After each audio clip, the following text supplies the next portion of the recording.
Welcome to the Friends with Money podcast, brought to you by Money Magazine, creating financial freedom for Australians since 1999. Hello and welcome to the Friends with Money podcast, your weekly pod to help you save and make more money.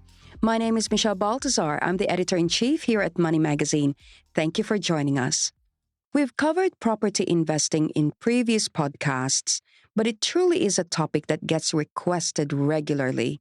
In this episode, we want to touch on the key jargon and maybe the most often heard principles about property investing that you kind of hear a lot about, but for the most part, nobody has taken the time to explain them.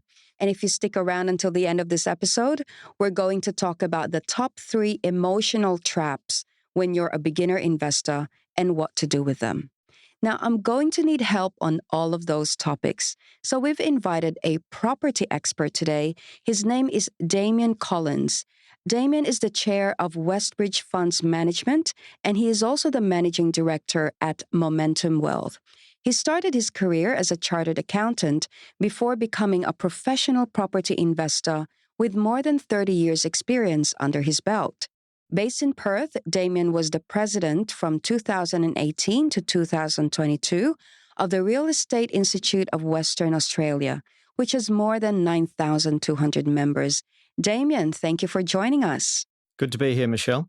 Now, you've recently published a book called Property Investing Roadmap: How to Build an Income from Property for Life. Congratulations on that, by the way. Thank you. Now, in this book, you dedicated an entire chapter called Lies, Damn Lies, and Statistics: What People Don't Tell You About the Property Market. I bet you had fun working on that chapter. Now, in it, you said that median prices, which is often quoted in the press, can be misleading. How so? Well, Michelle, the median price is the one that's commonly used across the country, not only on a city-by-city basis when you're comparing Sydney, Melbourne, Brisbane, Perth, Adelaide, but also down to suburb levels. And you look at the median price in different suburbs. And people often think, well, if that's the median price and perhaps the median price in your suburb or area has gone up 10% last year, that means your property has gone up, or all properties have gone up 10%. But that's not true. There's quite a difference in the underlying changes of values even within that suburb. And there's lots of things that go into the median price. It's quite a crude measure. There's things that affect it, like renovations. I've seen examples where a suburb's getting rejuvenated and it looks like the property prices are growing dramatically, potentially 10, 15% consistently per annum. But if you strip out the fact that a lot of the people in that area are spending maybe hundreds, 200,000, 300,000 on renovations, that's not taken into account in the median.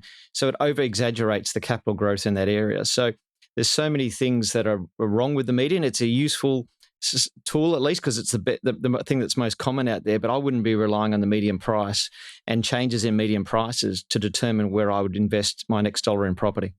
Now, I know that it would probably take a day to go through all the top hacks or the things that you have to do so you can really look under the bonnet and not just look at median prices.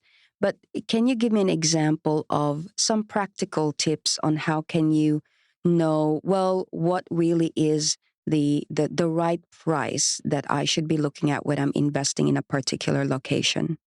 Firstly, you've got to look at the composition of properties. So is it more houses? Is it more villas, townhouses? Because an area might show, if it's got a lot of villas or apartments perhaps, it might show a lower overall capital growth rate. And that's historically because houses with land growing more. But that doesn't mean that a house in that suburb or that location might not do particularly well. It might actually substantially outperform the median growth in that particular suburb. So the starting point is assessing the composition of the properties in that market. What's percentage of houses, villas, townhouses, apartments, and that gives you some idea that if it's a bit lower, it may not be because of the values of the houses in that area underperforming. It's just that there's a lot more, perhaps newer apartments that are growing less in value, because the median is obviously the one in the middle when they're assessing what the values are. And then the second thing is looking at, importantly, how much renovations have been done, what value add has been done in that area. And looking at that, you see, well, if people have spent a lot of money on their properties, well, maybe that median price growth is not all real growth, it's actually value add, and that doesn't come up. If you spend $700,000 on a property spent 100,000 and you sell it for 850,000, it looks like it's gone up 150,000 in the statistics, but actually it's only gone up 50,000 because you've added $100,000 of value. And I think the most important thing, Michelle, for investors when you're looking at the median price, too many people rely on that is, that what's happened in the past will happen in the future. And we know historically that's certainly not guaranteed, and often the opposite can occur. And so I really encourage investors, be careful with the median price. Don't base your decisions on what's happened in the past. You've got to be looking at what's going to happen in the future. What are the demographics? Is there a lot of demand drivers in that suburb, but importantly, limited supply? That's a really key thing as a property investor. You want to invest in areas that have got strong demand. So is it close to transport, or is there new infrastructure going in that might mean that more people want to live in that area, or it makes their commutes easier?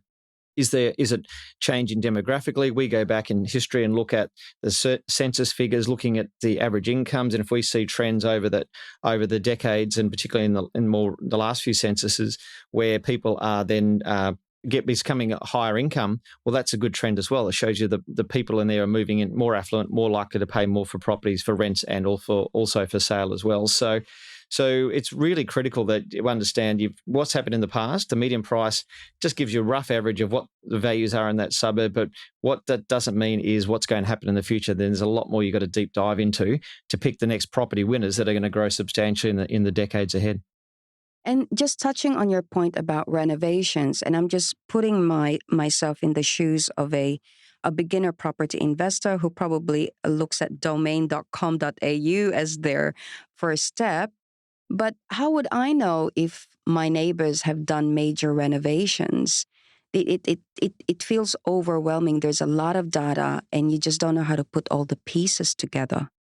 Well, you're exactly right. You're not going to know generally house by house, but you've got to get a sense of that suburb and that neighbourhood. So by driving around, going to home opens, start talking to local real estate agents, buyers agents, if they're buying in that area, should know the suburb well and what's been going on. So you can get a sense, and just chatting to people who are experts in their field in that area about what's been going on. So I would certainly, when I go to home opens, I'm always talking to the agents, tell me what's going on in the suburb, what's happening, and you really get a good, who's moving in. You've really got to delve into that and just shoe leather. You get out in the shoes and wear your soles out. Go through the home opens. You've got to get a good understanding, because if you make the wrong investment decision in property, it can set you back 10 or 15 years towards your retirement goals versus making the right decision. So it's worth investing that time and energy, and there's no other way to do it than, unless you rely on experts like buyers agents, you've got to get out and do it yourself. Now, from your experience, how much time do you need to allocate in researching? Because I can just imagine if you're a young family, you've got the kids, you've got sports on the weekend. I know friends who maybe spend 3 to 6 months just kind of scouting the area before they, take the leap. But what do you think is a fair time period where you're most likely to get a really good property purchase? Oh, I think absolutely. It's going to take months and months and months, because you've got to narrow it down firstly to the suburbs and the locations that you're going to buy in. And particularly if you're coming in a bit green and you really don't know where to buy, you've got a big canvas to start with, and it may not even be necessary in your home city. And that's another issue for a lot of people. They feel what we find, Michelle, most people, if they go and do it on their own, they end up buying a property near where they live. And that's because they know that area and it's convenient for them, and that's what they end up doing. But from a diversification point of view, that's not great, because you already got your home there, and then you've now got an investment property very close to your home. You're really putting a lot of your eggs in that one basket. So it really has got to be top level down. What's the best cities? What's the best to invest in, which have got the best prospects for capital growth? Understanding then those suburbs, and then going out and looking at the suburb, go to the cafes, go and talk to the agents, go through the home opens, see what's in demand, because this is a rental as well. You've got to find out what appeals to tenants also. And so certainly I think you should be spending 3 to 6 months at least. But it's such a big investment. I mean, we're talking about, in Sydney, the median price, a property in Sydney is $1 million, and even in the other capital cities, we're talking about 6, 7, 800,000. It's such a big investment. If you're going to buy that much in shares, I'd expect you to do a lot of research as well. And certainly the same is for property. And that's the critical thing, going back to that median price. Not all properties grow at the same rates. You've got to make that right selection. But if you get that one that grows 2% more per annum than the average, that's how you make substantial money in property. So did you say 2% per annum above the average? So those are roughly the kind of numbers. Yeah, absolutely. So if the median capital growth in any of our capital cities, let's say over the next 20 years, is 5%, just as an example, there will be properties that grow at 7%. Doesn't sound like a lot, but when you extrapolate that consistently over 20 years, it's hundreds and hundreds and hundreds of thousands of dollars extra in wealth that you can create. And that's why it's worth spending that extra time and energy, not to get an average property that's just going to do the same as the market, the one that is going to outperform, because in that 5% average capital growth rate, there'll be properties that do 7%, there'll be properties that do 3%. So you want to make sure that you're in the property that's doing 7%, because that's going to be the one that gives you all the wealth to continue to build your property portfolio. Now, this is going to be a real test. Very quickly, on old versus new properties, you just talked about limited supply. So we imagined that there'd be all these new properties coming in, but a lot of people are told new properties are too expensive, and the composition of old versus new properties in a city. What are the key considerations for people right now? Well, they've both got pros and cons. And so what I like to do is say because people always go, what's the best investment? And it really depends on your circumstances. So if you've got really strong cash flow, you've got a tolerance for lots of repairs and maintenance, then I would suggest maybe a older house on a decent parcel of land is going to be a better investment, because ultimately land grows in value, the buildings fall away, and 40, 50 years later, they're not worth much. It's the land underneath them that's the value. So if you've got a strong tolerance for an old house that's going to have lots of problems, you're not going to get a great tenant, you're not going to get great rental returns, but that might be going to get better capital growth, that might be good for you. Now, a newer property has got other benefits, but it generally, because when you buy a newer property, there's a higher component of what you're buying is in the building value. And that building value is going to stagnate and likely decline over the next 30, 40 years, while the land value will grow. So you may get less capital growth. Your newer property, because it will be no longer shiny and new. It's certainly not as bad as cars. We all know when we drive the car out of the car yard, we've lost 10%, 15% on that first day, and 3 years later, the car's worth half. Buildings aren't that bad, but they do definitely. There's been studies done that show within 5 to 10 years, people's perception of that building and what it's worth is somewhere between 20 and 25% less than what it would have been brand new. So you are going to see that decline. You obviously want to have enough land value there to see some capital growth in the property, but you do get depreciation benefits. You do get rental returns. So our philosophy is, as long as there's 50% land value, then that could still make a good investment. But you've got to understand, yes, you're not going to get as much capital growth as the older one with maybe 85% land value, but you'll get better rental returns, better depreciation. So it's really what's better for the individual. I've seen some individuals think that they've got the capacity to go and buy that old style house, but then they start getting stressed when the hot water heater breaks, when there's all these repairs and maintenance, and they end up exiting the market. Then that's the last thing you want to do. So assess your personality style, your risk profile, and then choose the right property for you. So overall, it's fundamentally, you're going to get more capital growth on something with more land value. I hear you, especially when there was like so much rain and suddenly everything starts leaking and falling apart. Now, it's been a tall order for me to ask you to talk about all these property principles in less than 15 minutes, but it's been fantastic. Now, let's just do a quick roundup now on the emotional traps. So FOMO, fear of missing out.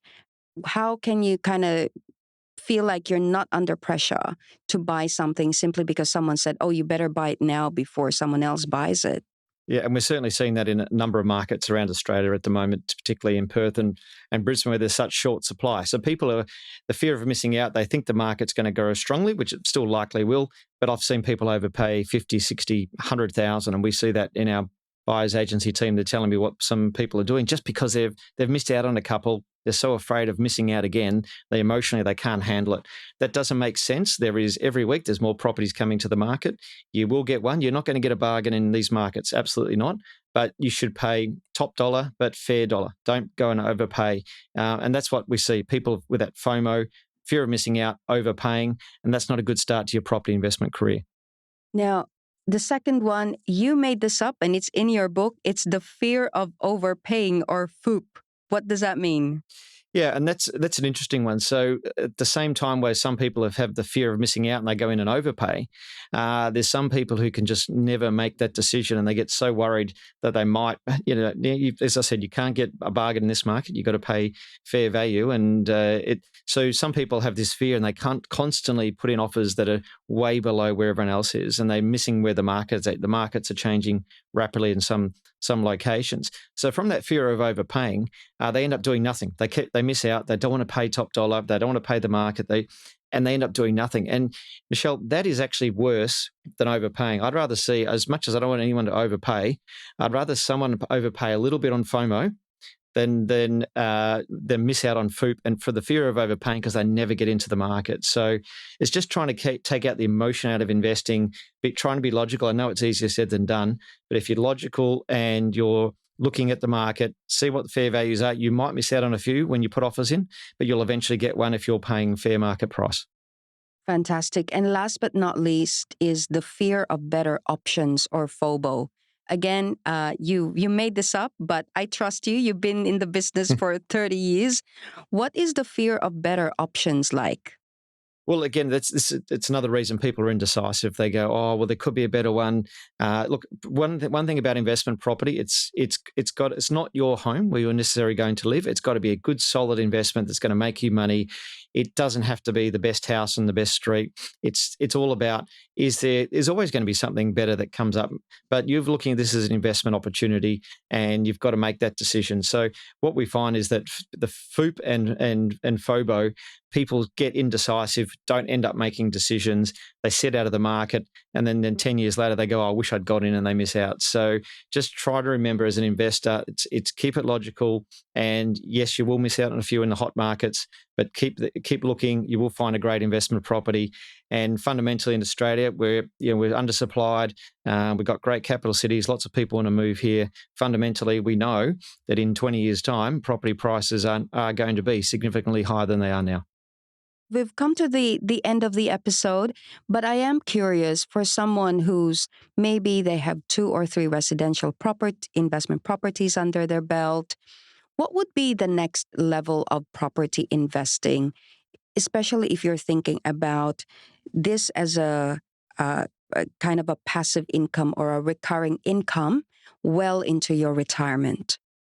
Yeah, Michelle, that's really important. And that's the premise, one of the fundamental premises of the book is residential property is a great place to start your investment career. It's easy to borrow against. You're more familiar with it. And you've got the tax benefits of negative gearing to help you pay for that property as you grow your wealth. But ultimately, why are we investing in property? Yes, to generate some wealth, but ultimately to get an income in our retirement phase. And when you look at it, residential around the country, the rental returns, particularly even if you have no debt, after the expenses, you're lucky to get maybe 2% yields in Sydney and Melbourne and potentially 3% in the other capital cities. That's just not enough to live on. Whereas in the commercial market, you can get 6-7% returns net of all the expenses, and much better returns. So my philosophy is we start residential. We move after about 2 to 3 residential properties, then we move into commercial. And there are ways you can get into commercial for quite low numbers, 25,000 in funds, and I cover that in the book. But then you start to build a commercial portfolio, balance it out. And if you get the balance between the two, 50-50, you should net 4.5% net, which is a really solid return. But importantly, those assets will continue to grow. And a lot of us are going to be retired for 20, 30 years. So money in the bank, not here to give advice, of course, but money in the bank doesn't grow in value. It just gives you a bank term deposit, pays you 4 or 5%. It's not growing. But if you had property that was giving you a net yield of 4.5% and giving you capital growth on that, that will sustain you, hopefully, for your 20, 30 plus years of retirement.